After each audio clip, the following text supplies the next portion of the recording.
উপন্যাস villain can be লাভার পর্ব ২। মেঘলা আকাশ ঝাঁপিয়ে রৌদ্র উঠেছে। সোনালি আলোতে চিকচিক করে বৃষ্টির পানিগুলো। রৌদ্রময় বেলা তখন ১১টা। রোদের তৎপরতায় বোঝার অবস্থা নেই যে কিছু মুহূর্ত আগেও ভুবন কাঁপিয়ে বৃষ্টি পড়েছে। চারিপাশে ঝলমলে আলো ধুতি ছড়ালেও মধ্যরাতে অমাবস্যার ন্যায় আঁধার নেমে এসেছিল শান্তিসুধা নিকেতনে। সাবিতা বেগম ইভরাতকে বুকের সাথে মিশিয়ে রেখেছে। জবুথবু করে কাঁপছে গড়ন তাদের। মাথার উপর গান পয়েন্ট করে রেখেছে কালো পোশাক পরিধান করা গার্ডটি। শিহাবকে পিঠমোড়া ভান দিয়ে মেঝেতে ফেলে রাখা হয়েছে। পিঠের ওপর পা দিয়ে মাথায় গান পয়েন্ট করে রেখেছে গার্ড। ইকবাল সাহেব হাঁটু ভাঙা অবস্থায় অসহায়ের মতো নির্জীব চোখে দেখছেন স্ত্রী সন্তানের করুণ হালত। চোখ ঘুরিয়ে রান্নাঘরের দিকে তাকালো। এলিজাবেথ রক্তাভ মুখশ্রিত ভেজা চোখে আড়াল থেকে দেখছে। চোখের পাতা কাঁপছে এলিজাবেথের। এক্ষুনি বুঝি ছুটে আসবে। ইকবাল সাহেব মৃদু মাথায় নাড়িয়ে বোঝায় এদিকে না আসতে। সকল গার্ডরা একসাথে গান লোড করলে সেই শব্দে বুক শুকিয়ে আসে সকলের। মৃত্যুর প্রস্তুতি নিয়ে চোখ বুজে ফেলল। ইকবাল সাহেব দম বন্ধ করে। চিৎকার দিয়ে ছুটে আসে এলিজাবেথ। দুহাতে জাপটে ধরল চাচাকে। এলিজাবেথ বেরিয়ে আসতেই ঠোঁটের বাঁকা হাসি ফুটে ওঠে রিচার্ডের। গার্ড টেনে হিঁচড়ে ইকবাল সাহেবের থেকে সরিয়ে নেয় এলিজাবেথকে। ইকবাল সাহেবের একতলা বিশিষ্ট বাড়ির ৫ সদস্য পরিবার। সকলের ভয়ে তটস্থ। সম্পূর্ণ বসার ঘর দখলে নিয়ে নিয়েছে কালো পোশাক পেশাদারি গার্ডরা। সকলের হাতে হাতে কালো বিদেশি অস্ত্র। রিচার্ড সোফায় পায়ের ওপর পা তুলে বসে আছে আইসি ভঙ্গিমায়। লুকাস আর ন্যাশো দুপাশে টানটান হয়ে দাঁড়িয়ে আছে বুক বেঁধে। শক্ত চিবুক তাদের। পরনে কালো ওভারসাইজ কোট যাদের লম্বা দৈহিক লুকাস আর ন্যাশোকে দানবী বিধ্বংসী লাগছে। তরুণ বয়সী রক্ত গরম। শিহাব চেঁচিয়ে উঠল পরিস্থিতি না বুঝি। সবিতা বেগম ছেলেকে হাজারবার চোখে ইশারা দিয়ে চুপ করতে বলে। তবুও চুপ না করে শিহাব। গুমট পরিবেশে শুধু শোনা গেল শিহাবের উগ্র কণ্ঠস্বর। আমাদের এভাবে বন্দি করে রেখেছেন কেন? কি চাই? ভালোই ভালোই ছেড়ে দিন বলছি, না হয় পুলিশ ডাকবো এক্ষুনি। হঠাৎই রিচার্ডের অট্টহাসিতে কেঁপে উঠল শান্তিসৌধ নিকেতন। বিদঘুটে হাসির ঝংকারে কান চেপে ধরলেন এলিজাবেথ। চোখের সামনে এলোমেলো ঝাপসা স্মৃতিচারণ হতে থাকে। মাথায় প্রচণ্ড চাপ অনুভূতি হয়।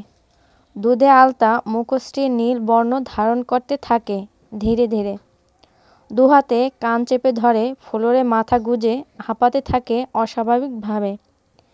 এলিজাবেথের অবস্থা দেখে ইকবাল সাহেব এবার মুখ খুললেন। আপনারা কে আমি জানি না, কিন্তু আমাদের এভাবে বন্দি করে রেখেছেন কেন? আমাদের অপরাধ কি? এবার হাসি থামালো রিচার্ড। চোখ থেকে কালো সানগ্লাস খুলে ফেলল। ন্যাশো হাত বাড়িয়ে দিলে ন্যাশোর হাতে রাখল সানগ্লাস। সানগ্লাস হাতে নিয়ে আবারও শটানভাবে দাঁড়ায় ন্যাশো। এবার উদীয়মান হলো রিচার্ডের সুগভীর নিকট সমুদ্র নীল চোখ। দৃষ্টি অনুভূতিহীন শূন্য অভিব্যক্তি, যাতে নেই কোনো ভাবান্তর। রিচার্ড হাত তুলে লুকাসকে ইশারা দিতেই সামনে ছোট টেবিলের একটা ফাইল রাখল লুকাস। ওপারে ক্যাসিনোর লোগো দেখামাত্রই শুকনো ঢোক গিললেন শিহাব। তা দেখে ঠোঁট বাঁকিয়ে হাসল রিচার্ড। টাকা চাই? টাকা? কিসের টাকা? ইকবাল সাহেবের কথায় রিচার্ড কোনো প্রত্যুত্তর করে না। ভাবহেলিশভাবে সোফায় গা হেলিয়ে দেয়। গার্ড শিহাবের পিঠে পা দিয়ে আরও জোরে চেপে ধরলে ব্যথা কুঁকড়িয়ে ওঠে শিহাব। সাবিতা বেগম আদরের ছেলের এই অবস্থা দেখে হাউমাউ করে কাঁদতে থাকে। আমাদের ছেলেকে ছেড়ে দিন। কি ক্ষতি করেছি আমরা আপনাদের? কোনরূপ উত্তরের বিপরীতে শিহাবের পিঠে শুধু চাপ বাড়তে থাকে। শিহাব এবার খুব ভালো করেই বুঝতে পারছে ওর মুখ থেকে সত্যিটা বের করতে চাইছে রিচার্ড। অগত্য এবার মুখ খুলল শিহাব, বিস্ময়কর চোখে তাকিয়ে বলল, রয়্যাল ক্যাসিনো আপনার। এবারও শুধু ঠোঁট বাঁকিয়ে মৃদু হাসল রিচার্ড। হাসিটা বরাবরের মতোই দেখা দিল না দন্তপটে। সোজা হয়ে দুই হাঁটুর ওপরে কোনোই ভর দিয়ে বসল রিচার্ড। দৃষ্টি সরাসরি নিক্ষেপ করল শিহাবের ভয়াতুর চোখে। তীক্ষ্ণ চেহারার নীল চোখের সেই চিরাচরিত চাহনি তীরের ফলার মতো বিঁধে শিহাবের বুকে।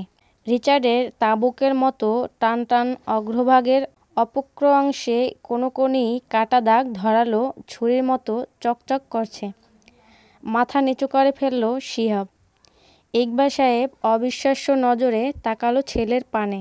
তোর ক্যাসিনোতেও যাওয়া আসা ছিল?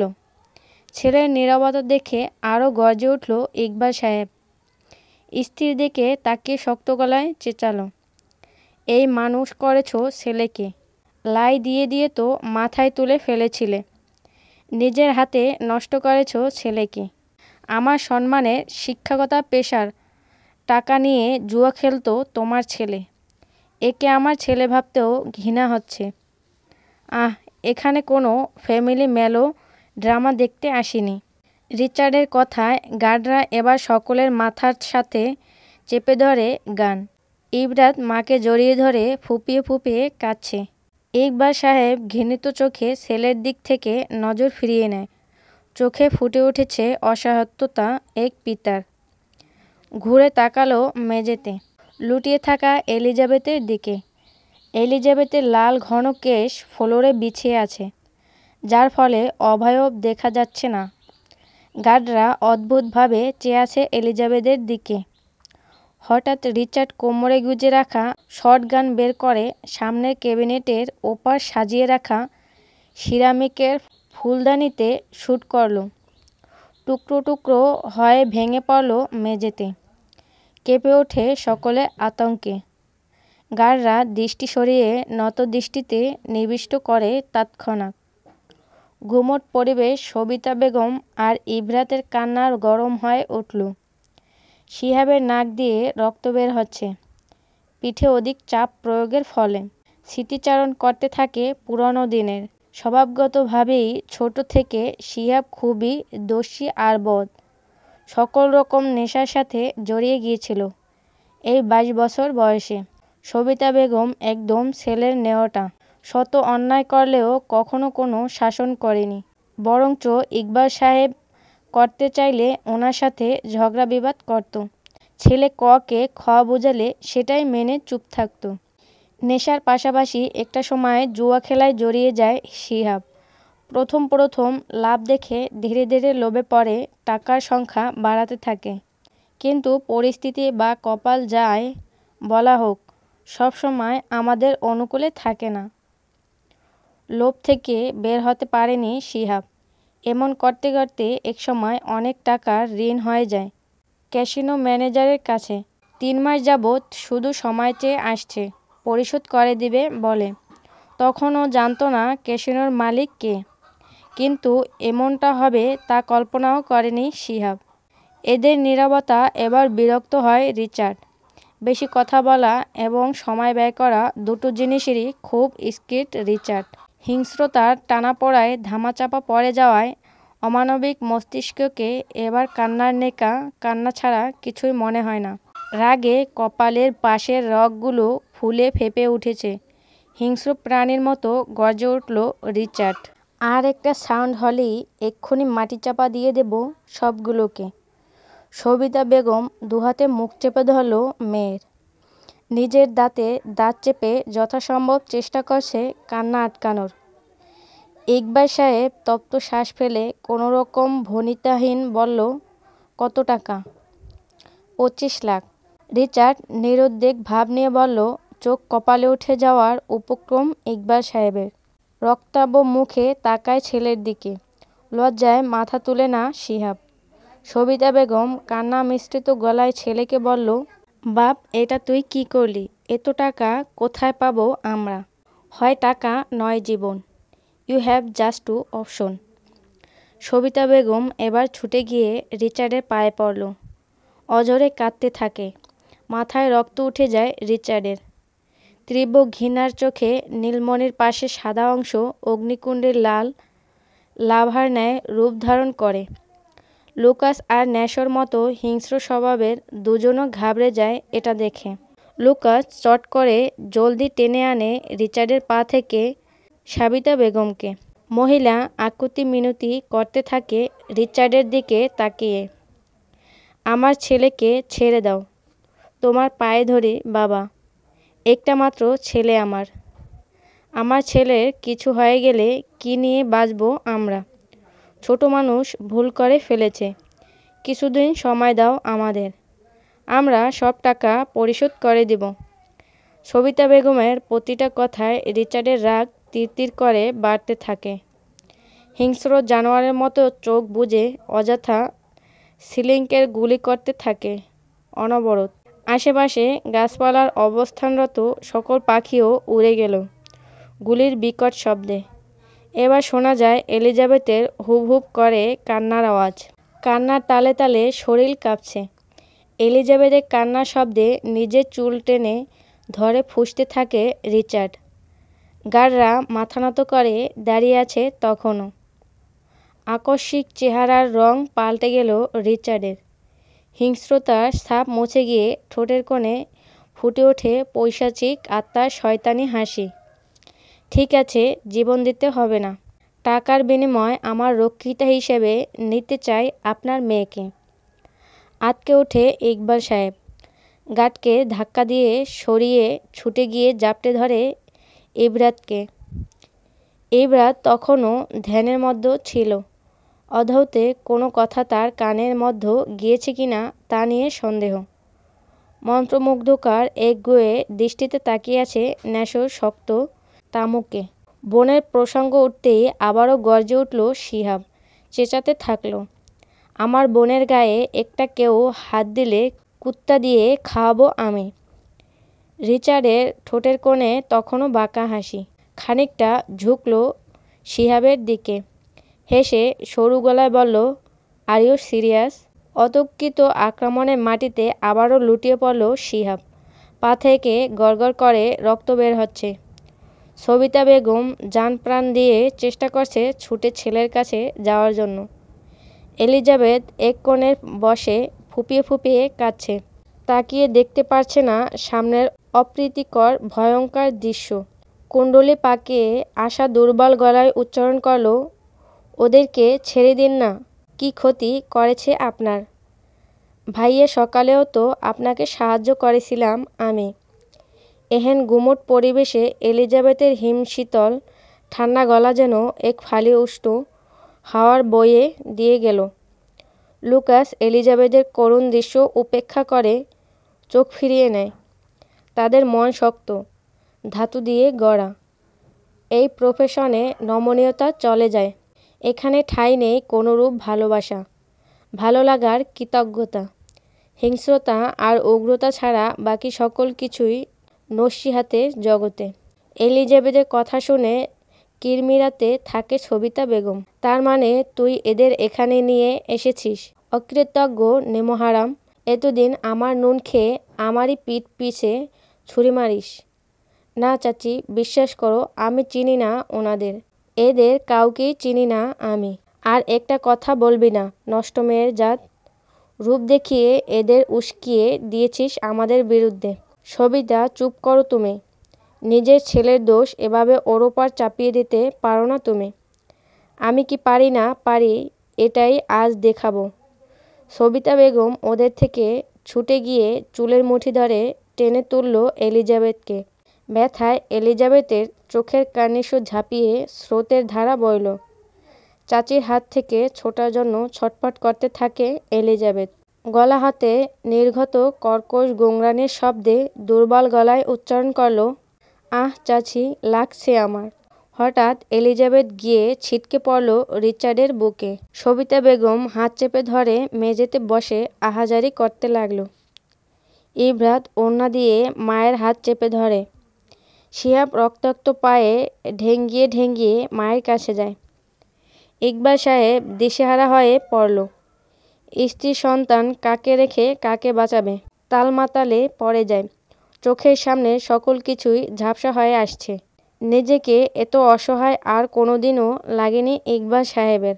সারা জীবন সত্যর পথে চলে, হালালভাবে জীবিকা নির্বাহ করে, শেষে কিনা এই বয়সে এসে এভাবে প্রতিদান দিতে হচ্ছে। রিচার্ডের কপালের রগগুলো ফুলে ফেঁপে উঠেছে। দু চোখে ধাউ ধাউ করছে আগুনের লেলিহান। বলিষ্ঠ হাতে এলিজাবেথকে নিজের বৃক্ষপটে চেপে ধরে রেখেছে। অপর হাতে গান। সাবিতা বেগমের রক্ত এসে ছিটকে পড়েছে রিচার্ডের নাকে, মুখে। টপ টপ করে রক্তফোঁটা পড়তে থাকে গাল বেয়ে বেয়ে। উষ্ণ রক্তের ফোঁটা মাথায় পড়তেই ঘর থেকে বেরিয়ে এলো এলিজাবেথ। কাঁপা কাঁপা হাতে মাথায় হাত রাখল এলিজাবেথ। হাতে রক্ত দেখতে পেয়ে সর্বাঙ্গ শিউরে উঠল। তাকালো নিজের কাঁধে চেপে ধরা রিচার্ডের হাত। সঙ্গে সঙ্গে ঘৃণায় মুখ ফিরিয়ে নেয় এলিজাবেথ। ছোটার জন্য বন্দি পাখির মতো ছটফট করতে থাকে। না পেরে ঠুকরে কেঁদে উঠল। কণ্ঠ বুঝে এলো কান্নায়। অস্পষ্ট আওয়াজে আওড়ায়, ছেড়ে দিন আমাকে প্লিজ। আমার চাচি আর আমার ভাইয়াকে হসপিটালে নিতে হবে। They need treatment right now. Lucas আর ন্যাশো দুজনেই বিস্ময়ে হতভম্ব হয়ে গেল। একে অপরের দিকে তেরছাভাবে তাকাচ্ছে বারবার। দুজনের চোখই অধিক মাত্রায় বিস্মৃত। ঝুলে গিয়েছে চোয়াল। বারবার উল্টিয়ে পাল্টিয়ে দেখছে রিচার্ডের হাতের বাঁধনে এলিজাবেথকে। একটা মেয়ে রিচার্ডের সুগভীর নির্কশ নীল চোখ হতে পারে অগ্নিশিখা। বিচ্ছুরিত হচ্ছে, যা দিয়ে পারলে এখনই ভস্ম করে দেবে সকলকে। এলিজাবেথ টানছে নিজের চাচির দিকে যাওয়ার জন্য, তবে এক ইঞ্চিও নড়তে পারছে না রিচার্ডের বলিষ্ঠ হাতের শক্ত বাঁধন থেকে। হঠাৎ চাচির কথায় থমকে গেল এলিজাবেথ। থেমে গেল হাত পা ছোড়া, ছাড়া পাওয়ার জন্য। আপনার রক্ষিতা চাই তো? ওকে নিয়ে যান, দেখুন আমার মেয়ের থেকে কত সুন্দরী। আমার মেয়েকে নিয়ে যাবেন না দয়া করে। এই মেয়েকে নিয়ে গেলে আমাদের কোনো অসুবিধে নেই, তবুও আমাদের ছেড়ে দিন। এই মেয়ে আমাদের আশ্রিতা ছাড়া কিছুই না। মায়ের কথার সাথে তাল মেলায় ইবরাত। হ্যাঁ, নিয়ে যান ওকে। ও আমার বোন না। এসব কী বলছো তোমরা? এলিজাবেথ আমার দায়িত্ব। দায়িত্বের জন্য নিজের মেয়েকে ভাসিয়ে দিতে চাচ্ছ? কেমন বাবা তুমি? কিছু মুহূর্তের জন্যই দম আটকে আসে ইকবাল সাহেবের। চোখ তুলে তাকায় এলিজাবেথের অবিস্মরণীয় চোখে। ইকবাল সাহেবের চোখ থেকে দুফোঁটা পানি গড়িয়ে পড়ল। এলিজাবেথের মস্তিষ্ক নিউরন শ্রবণ ইন্দ্রিয় ঝাঁঝরা করে দিচ্ছে চাচি আর বোনের বলা কথাগুলো। এতটা কঠোরতা হয়তো আশা করেনি তাদের কাছ থেকে। পায়ের নিচ থেকে যেন মাটি সরে গেল এলিজাবেথের। নিশ্চিত চোখে তাকিয়ে দেখল চাচার অসহায়তা। অনুভব করতে পারছে চাচার ভিতরে ভেঙে চুমড়ে মুচড়ে যাওয়ার টুকরো কাচের শব্দ। স্বার্থপরের মতো আমি পারবো এভাবে এলিজাবেথকে ধ্বংসের মুখে ঠেলে দিতে। রহস্যজনকভাবে বাবার কথার সাথে তাল মেলালো শিহাব। পায়ের ব্যথা চেপে রেখে দাঁতে দাঁত চেপে দুর্বল গলায় বলল, হ্যাঁ হ্যাঁ, বাবা ঠিক বলেছে। রিচার্ড চিবিয়ে চিবিয়ে বলল, তো তোর বোনকে দে। ইবরাতকে আরও শক্ত করে বুকের সাথে মিশিয়ে নিল সাবিতা বেগম। ভয়ে মায়ের বুকের ভিতর মাথা গুঁজে ইবরাত। সাবিতা বেগম এলিজাবেথের দিকে তাকিয়ে ক্ষীণ আওয়াজে বলল, মারে, ও তো তোর ছোট বোন। এভাবে আমার ইবরাতের জীবনটা নষ্ট হতে দিস না। এত বছর তোকে খাইয়ে পরিয়ে রেখেছি, একটু কৃতজ্ঞতা স্বীকার কর। আমি তোর পায়ে ধরি মা, আমার মেয়েটাকে বাঁচা। চোখের পানি গালেই শুকিয়ে গেছে এলিজাবেথের। আর কান্না আসছে না ভেতর থেকে। নিজেকে অনুভূতিহীন শূন্য লাগছে। এলিজাবেথ নির্জীব চোখে এক পলকে তাকালো চাচার দিকে। ইকবাল সাহেব দুপাশে মাথা নেড়ে এলিজাবেথকে না করছে। ফিসলে হাসল এলিজাবেথ। পরপর তাকালো চাচির দিকে। তাকালো ভয়ে গুটিয়ে যাওয়া ইব্রাতের দিকে। দেখল চাচি কিভাবে আশা নিয়ে চেয়ে আছে এলিজাবেথের দিকে। চোখ বলে দিচ্ছে, এলিজাবেথ রাজি হয়ে যা, আমার মেয়ের জীবন বাঁচিয়ে দে। তুই তো আরও 8 বছর আগেই মরে গিয়েছিস, এবার একেবারেই মরে যা। এলিজাবেথ বলল, আমি রাজি। রক্ষিতা মানে কি আদৌ জানে এলিজাবেথ, নাকি শুধু রাজি হয়ে কৃতজ্ঞতা প্রকাশ করল চাচির কাছে এত বছর খাইয়ে পরিয়ে রাখার জন্য, যেটা চাচির ভাষা কৃতজ্ঞতা প্রকাশ করা। রিচার্ডের চওড়া তাবুকের ফুটে উঠল বিজয়ের নৃশংসা হাসি। একজন গার্ডের দিকে তাকিয়ে ঘাড় বাঁকিয়ে কিছু ইশারা করলে গার্ড একটা ফাইল এনে রাখল টেবিলের উপর। রিচার্ড কোট থেকে কলম বের করে এগিয়ে দিল এলিজাবেথের দিকে। এলিজাবেথ তখন পর্যন্ত দেখেনি তার মালিককে, যে তাকে 25 লাখ টাকার বিনিময়ে কিনে নিল রক্ষিতা হিসেবে। আজ থেকে কেনা গোলাম হয়ে গেল এলিজাবেথ, চাকরানী থেকে দাসী। ফাইলে কী লেখা তা না দেখেই এলিজাবেথ কলম হাতে নেয়। ইকবাল সাহেব ছুটে যেতে চাইল ভাগ্নির কাছে। গার্ডরা আটকে দিল ইকবাল সাহেবকে। ভদ্রলোক গলা ফাটিয়ে চেঁচাতে থাকে, এলিজাবেথ, না না মা, এমনটা করিস না। তোর চাচির কথায় এভাবে নিজের জীবনটা ধ্বংস করে দিস না। নিজেকে নিজের ফেস করতে পারবো না আমি। আমার ভাইয়ের অস্তিত্ব এভাবে আমি মুছে দিতে পারবো না। আমাকে এভাবে হারিয়ে দিস না মা। ইকবাল সাহেবের অজস্র আকুতি মিনতি উপেক্ষা করে পেপারে সাইন করে দিল এলিজাবেথ। সাইন করার সাথে সাথেই এলিজাবেথের হাত থেকে কলমটা পড়ে গেল। এতক্ষণ আটকে রাখা দম একসাথে ছাড়ল। ঠোঁট কামড়ে কেঁদে বলল, সাবিতা বেগমের ঠোঁটে ফুটে উঠেছে প্রশান্তিময় হাসির অস্পষ্ট ঝলকানি। শিহাব তপ্ত শ্বাস ফেলে মাথা নুইয়ে ইকবাল সাহেব এলিজাবেথকে বারবার ডাকতে থাকে, কিন্তু সাড়া দেয় না এলিজাবেথ। হাঁটু গেড়ে মেঝেতে বসে টেবিলে মাথা ঠেকিয়ে অজরে কাঁদতে থাকে। রিচার্ড একটানে পেপারটা নিয়ে ফোল্ড করে ওভারকোটের ভিতরে ওয়েস্ট কোটের পকেটে রেখে দেয়। লুকাস ন্যাশও ছোট ছোট চোখ করে তাকিয়ে আছে। তারা কেউই জানত না এই পেপারের ব্যাপারে। পরবর্তীতে রিচার্ডের কথা শুনে তাদের কপালের ভাঁজ বিলীন হয়ে স্বাভাবিক হলো দুজনেরই। 25 লাখ টাকার বিনিময়ে কিনে নিল এই মেয়েকে আমার সারা জীবনের রক্ষিতা হিসেবে। ডিল ডান, হিসাব ক্লিয়ার, বলে একটানে এলিজাবেথকে পুরুষালিত রুক্ষ টান টান কাঁধে তুলে নিল। আর এক মুহূর্ত দেরি না করে গমগমে পায়ে বেরিয়ে গেল তৎক্ষণাৎ। লুকাসের চোখ কোঠর থেকে বেরিয়ে আসবে। ন্যাশো খুবই গম্ভীর লোক, খুব সহজেই কোনো কিছু তাকে বিচলিত করে না। রিচার্ডের পিছু পিছু গেল তারা। ইকবাল সাহেব গলা ফাটিয়ে চেঁচাতে থাকে পিছন থেকে। গার্ডের কাছ থেকে ছোটার জন্য অপ্রাণ চেষ্টা করতে লাগলো।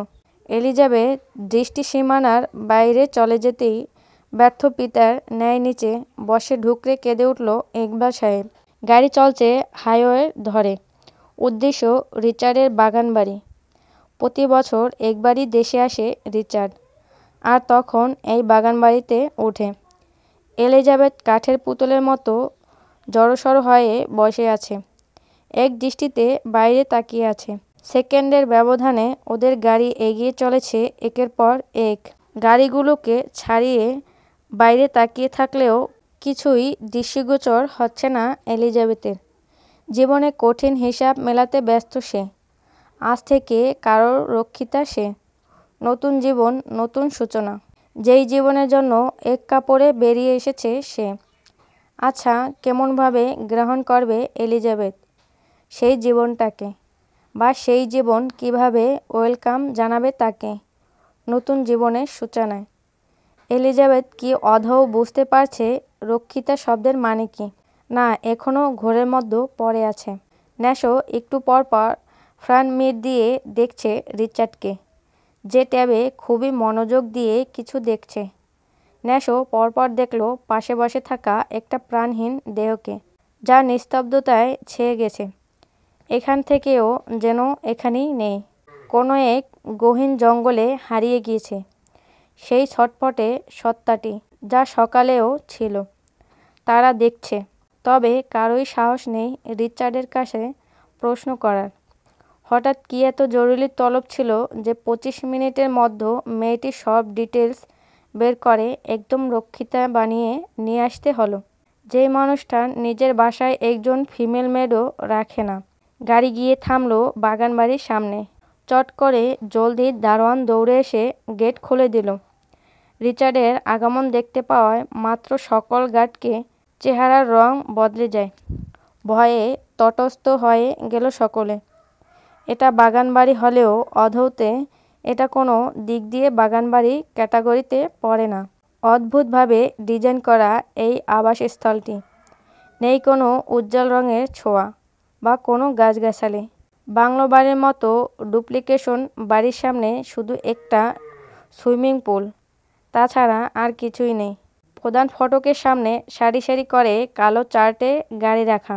অস্ত্র হাতে গার্ডরা চারিদিকে ঘুরঘুর করছে মাছির মতো। সকলে পা থেকে মাথা পর্যন্ত কালো পোশাক, একই সাথে চোখে কালো সানগ্লাস। দেয়ালের ওপার দিয়ে কাঁটাতার দেওয়া 4 ফুট উঁচু করে। দৃষ্টিসীমানার ভিতর আর কোনো বাড়ি নেই। লম্বা লম্বা ঘন ঝাড় জঙ্গল ছাড়া কিছুই দেখা যাচ্ছে না আশেপাশে। লোকালয় থেকে অনেকটা দূরে এই বাগানবাড়ি। ঘন জঙ্গল পেরিয়ে আসতে হয় এখানে। জঙ্গল থেকে ভয়ানক প্রাণীদের অদ্ভুতরে আওয়াজ ভেসে আসে। কেমন গা ছমছম একটা পরিবেশ। গাড়ি সরাসরি গিয়ে থামলো মেন এন্ট্রেন্সের সামনে। দ্রুত লুকাস নেমে ডোর খুলে দিল। এলিজাবেথের তখনও ধ্যানমগ্ন ছিল। হঠাৎ শক্ত হাতে টান অনুভব করলে হতচেতন হয়ে ফিরল। রিচার্ড হেঁচকা টেনে এলিজাবেথকে আবারও কাঁধে তুলে নিল। সুবিস্তৃত শক্তপোক্ত সুঠম বলিষ্ঠ দেহের অধিকারী রিচার্ডের এক হাতেই যথেষ্ট এলিজাবেথের নরম তুলতুলে তনু বহন করার জন্য। রিচার্ড এক হাতে এলিজাবেথের কোমর পেঁচিয়ে ধরে, পা বাড়িয়ে অগ্রসর হয় ভেতরে যাওয়ার উদ্দেশ্যে। প্রতিটা লম্বা কদমে কদমে পরনের ওভার সাইজ কোটের মধ্যে ঘর্ষণ সৃষ্টি হয়ে শব্দ তৈরি করছে। রিচার্ডের শরীর থেকে আসা পারফিউমের ডার্ক স্মাইল এলিজাবেথের কাছে এই মুহূর্তে পৃথিবীর সবথেকে জঘন্য ঘৃণ্য লাগছে। ধীরে ধীরে বুকের ভেতর শুকিয়ে আসছে। অজানা ভয় চেপে ধরে ভিতর। রিচার্ডের প্রতিটা কদমে কদমে বাড়ছে এলিজাবেথের ভয়। খামচে ধরে রিচার্ডের কোট। ভিতরে কামড়ে ধরেছে সংকীর্ণতা। হাত পা অবশ হতে থাকে। হ্যাঁ, এলিজাবেথ ভয় পাচ্ছে এবার। কী হতে চলেছে এলিজাবেথের সাথে।